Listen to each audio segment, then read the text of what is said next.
ये खबरें चल रही हैं रात से कि इमरान खान साहब की आंख का मामला है और डॉक्टर्स ने उनको देखा है। 3 मेंबर्स बोर्ड ने भी उनको चंद दिन पहले एग्जामिन किया था पिम्स हॉस्पिटल के। तो बिल्कुल जो खानदान के इंतहाई करीबी जराए हैं, टॉप जराए, वो ये इस बात को कंफर्म कर रहे हैं कि खान साहब की आंख का मसला हुआ है, एक सिचुएशन है।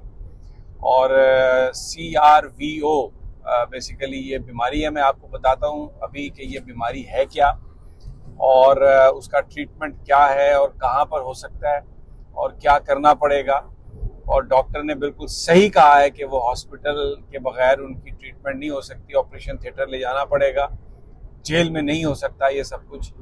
जबकि हुकाम ये चाह रहे हैं कि जेल ही में हो और इससे उनकी इमरान खान की बीनाई ज़ाया हो सकती है। मैं आपको सिर्फ ये बता दूं आम सादा अल्फाज में कि उनकी जो बीमारी है उसको आप ये कह सकते हैं कि उनकी आंख को फॉलेज हुआ है, फॉलेज। और आपको पता है फॉलेज क्या है? जब फॉलेज होता है तो फिर जिस आपका जो जिस्म है, जो भी हिस्सा होता है वो उसके सेल ज़ाया हो जाते हैं।